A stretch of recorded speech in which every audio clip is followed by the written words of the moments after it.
Hello everyone, welcome to our YouTube channel. आज हम लोग बिहार सिविल कोर्ट क्लर्क के लिए प्रैक्टिस सेट नंबर 12 का सॉल्यूशन देखेंगे। इससे पहले 11 प्रैक्टिस सेट का सॉल्यूशन अपलोड कर दिया गया है। अगर आप लोग नहीं देखें उसका प्लेलिस्ट बना हुआ, प्लेलिस्ट में जाके देख सकते हैं। इस प्रैक्टिस सेट का PDF आपको टेलीग्राम ग्रुप में मिल जाएगा। आप लोग टेलीग्राम ग्रुप से जुड़ जाइए, वहाँ पे PDF आप लोग को मिल जाएगा। आज जो हम लोग प्रैक्टिस सेट लिए हैं वो प्लेटफॉर्म कोचिंग के द्वारा जो ऑनलाइन लिया जा रहा है वो है। तो चलिए स्टार्ट करते हैं। स्टार्ट करने से पहले बोलेंगे, अगर आप लोग चैनल पर नए हैं तो प्लीज़ चैनल को लाइक कीजिए, शेयर कीजिए एंड सब्सक्राइब कीजिए। एंड कल बहुत सारे बच्चे ने कमेंट में सॉल्यूशन लिखे थे, बहुत अच्छा लगा। आज आप लोग को इस टेस्ट के अंत में एक रिवीजन सेट दिया गया है 10 क्वेश्चन का, उसका आप लोग कमेंट सेक्शन में आंसर दीजिएगा। चलिए स्टार्ट करते हैं। फर्स्ट क्वेश्चन, अरुणा आसफ अली को कब भारतीय राष्ट्रीय कांग्रेस का ध्वजा फहराने के लिए याद किया जाता है? अरुणा आसफ अली को कब भारतीय राष्ट्रीय कांग्रेस का ध्वजा फहराने के लिए याद किया जाता है? असहयोग आंदोलन के दौरान, सबने अवज्ञा आंदोलन के दौरान, स्वराज आंदोलन के दौरान, भारत छोड़ो आंदोलन के दौरान।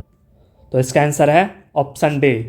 अरुणा आसफ अली जी ने भारत छोड़ो आंदोलन के दौरान भारतीय राष्ट्रीय कांग्रेस का ध्वजा फहराए थे।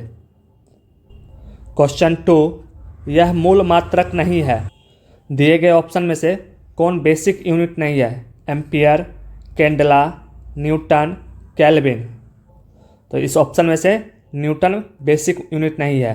7 बेसिक यूनिट होता है: metre, second, KG, kelvin, ampere, candela और मोल।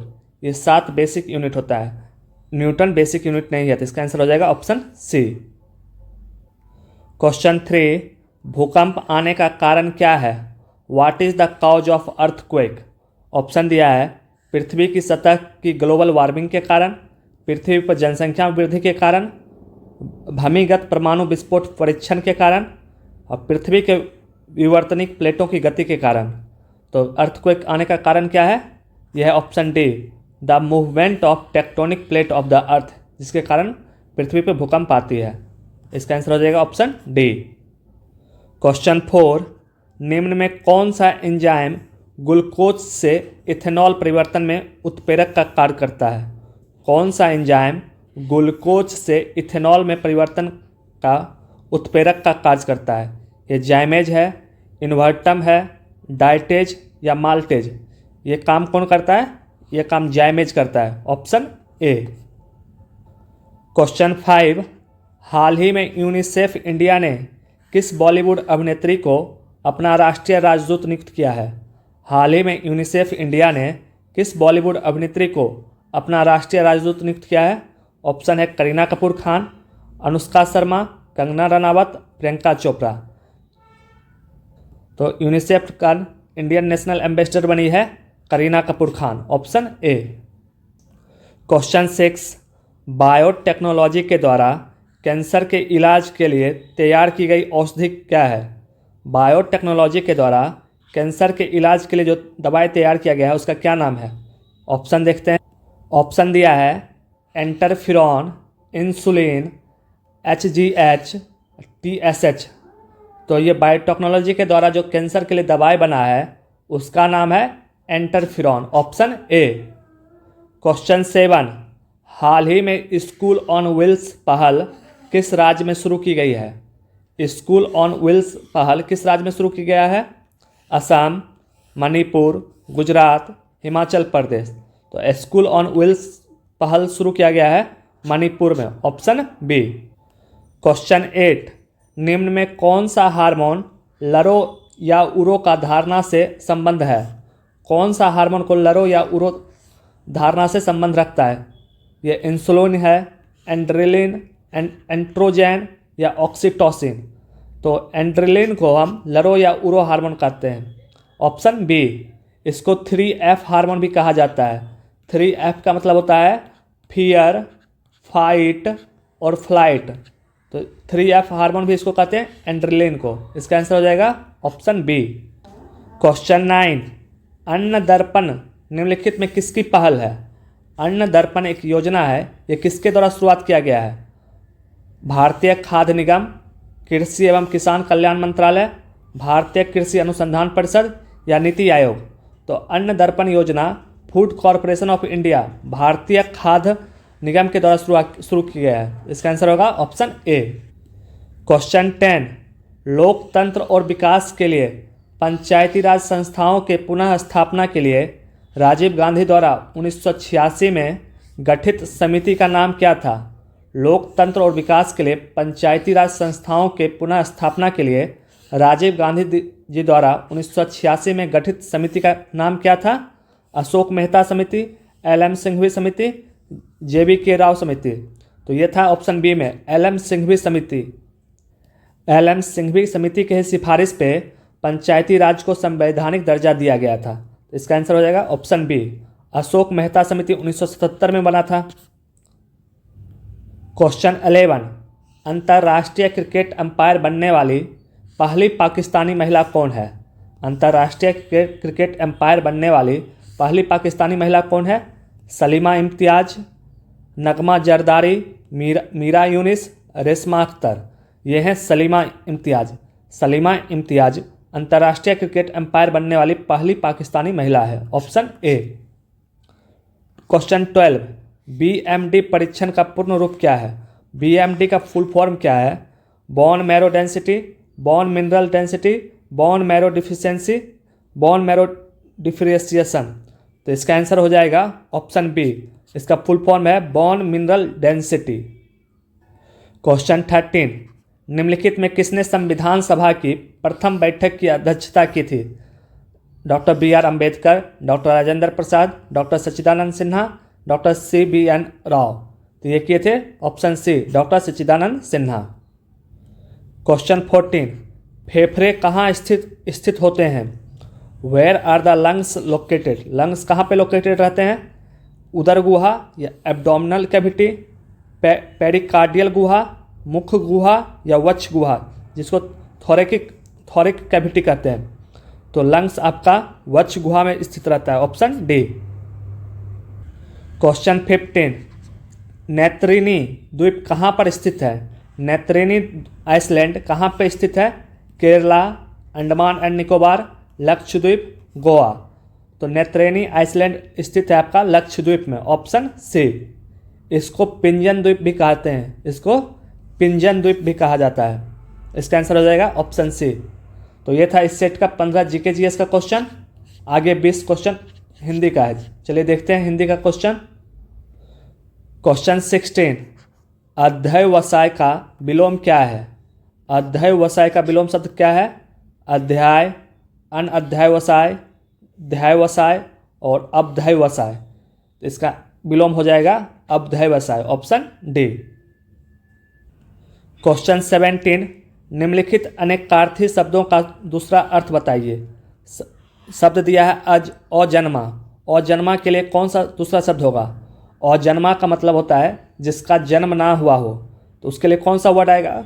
आजीवन, ईश्वर, आजन्म, निर्भीक। तो आजन्मा के लिए दूसरा वर्ड आएगा ईश्वर, जिसका जन्म ना हुआ हो। ईश्वर का भी जन्म नहीं होता है। आंसर हो जाएगा ऑप्शन बी।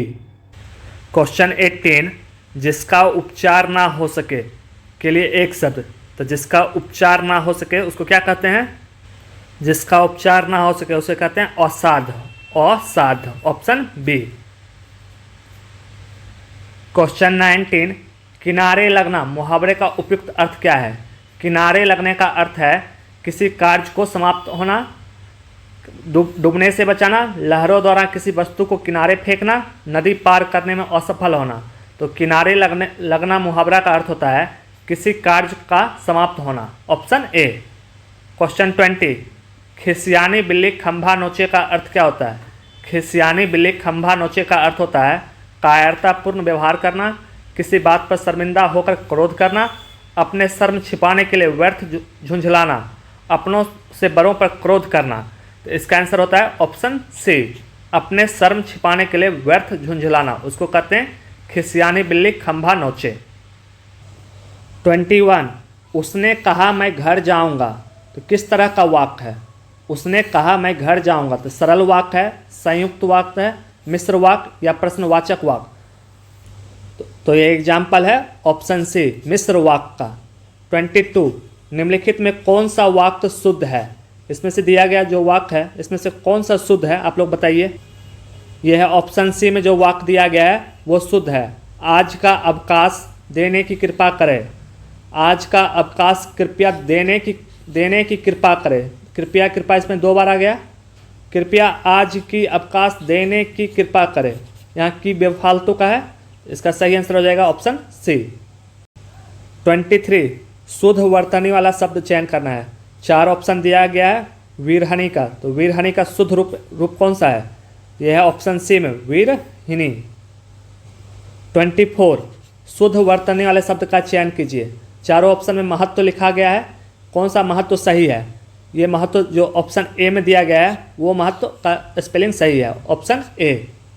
25 जो इंद्रियों का ज्ञान के बाहर हो, जो इंद्रियों के ज्ञान के बाहर हो उसको क्या कहते हैं? उसको कहा जाता है गोतीत, ऑप्शन सी गोतीत।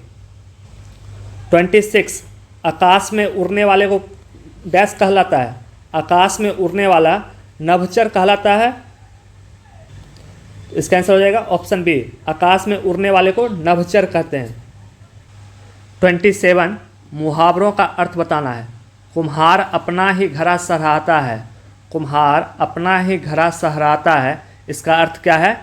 अपनी बनाई हुई वस्तु सबको अच्छी लगती है, ऑप्शन बी, अपनी बनाई हुई वस्तु सबको अच्छी लगती है। 28 दम खींचना मुहावरा का अर्थ क्या होता है? दम खींचना का अर्थ होता है हिम्मत हार जाना, हिम्मत हार जाना। आज इस प्रैक्टिस सेट का सॉल्यूशन मैं जल्दी इसलिए करा रहा हूँ, मुझे कहीं जाना है, बस इसलिए मैं आप लोग को करवा रहा हूँ कि आप लोग का प्रैक्टिस सेट डेली का छूटे ना। तो चलिए स्टार्ट करते हैं। 29 समानार्थी शब्द का चयन करना है। योजना का पर्यायवाची क्या है? योजना का पर्यायवाची हो जाएगा या समानार्थी शब्द कहेंगे प्रयास, ऑप्शन ए। 30 खेती करने वाले को क्या कहते हैं? खेती करने वाले को कहते हैं किसान, ऑप्शन बी। 31 गांधी जी के अनुसार भारत कहाँ निवास करता है? गांधी जी के अनुसार भारत निवास करता है गांवों में, ऑप्शन सी। 32 विलोम शब्द फाइंड करना है। शाश्वत, शाश्वत का विलोम शब्द क्या होता है? इसका विलोम शब्द हो जाएगा शाश्वत का क्षणिक, ऑप्शन सी क्षणिक। 33 टॉ वर्ग का उच्चारण स्थान क्या है? तो टॉ वर्ग का उच्चारण स्थान है ऑप्शन सी, मूर्धा से हम टॉ वर्ग का उच्चारण करते हैं। 34 मोहन एक अच्छा विद्यार्थी है। वाक्य में विशेष क्या है? मोहन एक अच्छा विद्यार्थी है, इसमें विशेष है विद्यार्थी और अच्छा क्या है? विशेषण है। इसका आंसर हो जाएगा ऑप्शन डी। 35 संन्यास शब्द में कौन उपसर्ग है? संन्यास शब्द में सम उपसर्ग है। सम उपसर्ग से बहुत सारा वर्ड बनता है, जैसे संकल्प हो गया, संग्रह हो गया, संयोग हो गया। तो संन्यास में क्या उपसर्ग है? ऑप्शन ए। तो ये था इस सेट का 20 हिंदी का क्वेश्चन। आगे अब 20 इंग्लिश का क्वेश्चन है, चलिए देखते हैं। 36 पैसिव फॉर्म दिया है, उसका एक्टिव फॉर्म क्या होगा? Hatred can be overcome bye love. Hatred can be overcome bye love, तो इसका एक्टिव फॉर्म हो जाएगा love can overcome hatred, option D. 37 में है आपको ईरर फाइंड करना है सेंटेंस में। My house is more spacious than my sister's. इसमें ईरर किस पार्ट में है? ईरर है ऑप्शन डी वाला पार्ट में।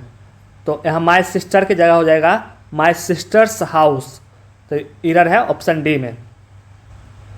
38 साइनोनिम्स फाइंड करना है और वर्ड दिया है फ्ल्यूक। फ्ल्यूक का साइनोनिम्स क्या होगा? तो फ्ल्यूक का साइनोनिम्स पूछ रहा है, ऑप्शन है कंट्रैक्ट, चांस, पॉलिसी, प्लेन। तो फ्ल्यूक का मतलब होता है कोइंसिडेंस, तो इसका साइनोनिम्स हो जाएगा चांस, ऑप्शन बी। 39 सेंटेंस दिया गया है, इस सेंटेंस में कहाँ ग्रामेटिकल एरर है वो फाइंड करना है। I have been wondering at taking skating as a hobby. इसमें आपको ग्रामेटिकल एरर यहाँ है, वंडरिंग एट नहीं होगा, वंडरिंग अबाउट होगा, वंडरिंग अबाउट, और टेकिंग अप हो जाएगा। इसका एरर वाला पार्ट हो जाएगा ऑप्शन सी। इसको सही करेंगे, wondering about taking up. Question 40 है, सेलेक्ट इनकरेक्टली स्पेल्ड वर्ड। इसमें से किसका इनकरेक्टली स्पेल्ड वर्ड है? Excellence, dilemma, recurrent, unpretentious. इसमें इनकरेक्टली दिया गया है ऑप्शन डी। इसका सही स्पेलिंग होता है UNPRETENTIOUS, अनप्रिटेंटियस। इसका मतलब होता है आडंबर रहित। इसका स्पेलिंग फिर से देख लीजिए। 41 on the when. On the when idioms का मतलब क्या होता है? ऑन द वेन का मतलब होता है ऑन द डिक्लाइन, मतलब हार जाना या कम होना। ऑन द वेन मतलब ऑन द डिक्लाइन। 42 में पैराजंबल दिया गया है। आप लोग पहले वीडियो को पॉज कीजिएगा, पैराजंबल को पढ़िए और सही से उसको अरेंज। ये है पैराजंबल का क्वेश्चन। आप लोग पहले वीडियो को पॉज कीजिए, आप पढ़ना शुरू कीजिए। उम्मीद है आप लोग पढ़ लिए होंगे। इसका आंसर है ऑप्शन ए। पहले थर्ड है, in the modern scientific story light was created not once but twice. फिर उसके बाद कह रहा है द फर्स्ट टाइम। ट्वाइस है तो फर्स्ट टाइम कब हुआ? The first time was when the universe began its existence as a glowing firewall. This cooled off into darkness after few million years. Last में आ जाएगा the second time was when the cold material condensed into dense nuggets and ignite the become first stars। इसका answer हो जाएगा option ए। 43 में sentence दिया गया है, उसमें कौन सा पार्ट में ग्रामेटिकल एरर है फाइंड करना है। सेंटेंस है an award winning by a player in any game is a testimony of his or her hard work and dedication. इस सेंटेंस में आपको ग्रामेटिकल एरर दिया गया है, फर्स्ट पार्ट में ही है। इसका ग्रामेटिकल इंप्रूवमेंट हो जाएगा an award won by player. यहाँ जब बाय का थी है पेसिव फॉर्म में है तो विनिंग नहीं ना होगा, V3 फॉर्म होगा। तो इसका आंसर सही हो जाएगा an award won by player in any game is a testimony of his her hard work and dedication, option C. 44 anything that can not be avoid. Anything can not be avoid कहते हैं inevitable, inevitable, option C. 45 synonyms find करना है patron का। Patron का मतलब होता है sponsor या फाइनेंसर। तो इसका साइनोनिम्स हो जाएगा ऑप्शन बी, स्पॉन्सर। 46 में इडियम दिया है to give up up the ghost. To give up the ghost का मतलब होता है टू स्टॉप वर्किंग, बंद हो जाना या मर जाना। इसका आंसर हो जाएगा option A, to give up the ghost का to stop working. 47 synonyms find करना है एवर्ट। एवर्ट का मतलब होता है टालना। तो इसका साइनोनिम्स हो जाएगा ऑप्शन ए, प्रिवेंट। प्रिवेंट का मतलब भी होता है रोकना। 48 में भी साइनोनिम्स फाइंड करना है ऑस्टेंटियस। ऑस्टेंटियस का साइनोनिम्स क्या हो जाएगा? ऑस्टेंटियस का मतलब होता है दिखावा। इसका आंसर हो जाएगा ऑप्शन ए, सोई। क्वेश्चन 49 एंटोनिम्स फाइंड करना है। वर्ड दिया है एवेंडेंस। एवेंडेंस का मतलब होता है प्रचुरता। तो इसका एंटोनिम्स हो जाएगा option C, scarcity. Question 50 synonyms find करना है। वर्ड दिया है कॉर्डियल। कॉर्डियल का साइनोनिम्स क्या हो जाएगा? कॉर्डियल का मतलब होता है दोस्ताना। तो इसका साइनोनिम्स हो जाएगा option B, friendly. 51 a sentimental longing for a time in the past. A sentimental longing for a time in the past, इसके लिए वन वर्ड आता है जिसको कहते हैं nostalgia. 52 the practice yoga I usually wake up when the sun. Yoga के लिए कब उठा जाता है? जब सन सेट्स होता है या सन डिसअपियर होता है, सन कवर्स करता है या सन राइजेज होता है। तो इसका आंसर हो जाएगा ऑप्शन डी, सन जब राइजेज होता है तब लोग योगा प्रैक्टिस करते हैं। 53 फिर से इसमें ग्रामेटिकल एरर फाइंड करना है। ऑप्शन क्वेश्चन है we have not met some of our 4 friends since 6 month. इसमें आप लोग कमेंट सेक्शन में बताइए इसमें सिंस 6 मंथ होगा या फॉर 6 मंथ होगा। ये क्वेश्चन आपके लिए है। 54 एंटोनिम्स फाइंड करना है। वर्ड है लॉजिकल। लॉजिकल का एंटोनिम्स हो जाएगा कंट्राडिक्टरी, ऑप्शन ए। 55 इडियम दिया है to take after. To take after का मतलब होता है to be similar in the appearance. To be similar in the appearance. ये था 20 इंग्लिश का क्वेश्चन। आगे अब कंप्यूटर का क्वेश्चन है। चलिए देखते हैं। 56 दिए गए विकल्पों में से विषम को ज्ञात कीजिए। कौन इसमें ऑड है? ऑप्शन दिया है Windows, Linux, Microsoft office, Unix. इसमें से ऑड है माइक्रोसॉफ्ट ऑफिस, क्योंकि ये एप्लीकेशन सॉफ्टवेयर है और Windows, Linux and Unix operating system है। तो इसका आंसर हो जाएगा ऑप्शन सी। 57 वह सॉफ्टवेयर जो उस तरीके को नियंत्रित करता है जिससे कंप्यूटर सिस्टम काम करता है और ऐसे साधन उपलब्ध कराता है जिसके द्वारा प्रयुक्त कंप्यूटर के साथ इंटरेक्ट कर सकता है, क्या कहलाता है? इसको कहते हैं ऑपरेटिंग सिस्टम। इंग्लिश वाले इंग्लिश में पढ़ लीजिएगा, इसको कहते हैं operating system. 58 the row of the table is known as. The row of table को क्या कहते हैं? उसको कहते हैं record, option A. 59 syntax error are determined by. Syntax error किसके द्वारा निश्चित किया जाता है? ये निश्चित किया जाता है कंट्रोल यूनिट के द्वारा, option D. Question 60 WiMAX का फुल फॉर्म क्या है? वी मैक्स का फुल फॉर्म आपका है world wide web, world wide interoperability for microwave access, option C. 61 Netscape navigator is A. Netscape navigator क्या है? नेट एस्केप नेविगेटर एक web browser है। ये पहला व्यावसायिक रूप से सफल वेब ब्राउज़र था जिसका नाम था नेट एस्केप नेविगेटर। 62 प्रोग्राम जो HTML फाइलों और पृष्ठों को सर्व करता है क्या कहलाता है? प्रोग्राम जो HTML फाइलों और पृष्ठों को सर्व करता है वो कहलाता है web page, option B. 63 TCP और IP में पोर्ट एड्रेस डैश बिट्स का होता है। TCP और IP में पोर्ट्स एड्रेस कितने बिट्स का होता है? 32, 48 या 16? तो इसमें होता है 16 बिट्स का, ऑप्शन सी। 64 DNS एक नेटवर्किंग शब्द है जिसका संदर्भ डैश से होता है। DNS एक नेटवर्किंग टर्म है, उसका फुल फॉर्म क्या होता है? उसका फुल फॉर्म होता है domain name system, domain name system. DNS का full form domain name system. 65 यदि आपका कंप्यूटर स्वतः रिबूट करता है तो संभावना है कि इसमें डैश। यदि आपका कंप्यूटर स्वतः रिबूट करता है तो संभावना है कि इसमें वायरस है, ऑप्शन ए। 66 डैश कमांड होती है जिन्हें सेलेक्ट किया जा सकता है। पॉइंटर, मीनू, आइकॉन या बटन। तो आइकॉन कमांड होती है, ऑप्शन सी। 67 है octal representation of binary bit string. इसका ये नंबर दिया गया है, इसका ऑक्टल रिप्रेजेंटेशन क्या होगा? जब इसको आप लोग ऑक्टल रिप्रेजेंटेशन में चेंज कीजिएगा तो इसका आंसर आ जाएगा ऑप्शन सी।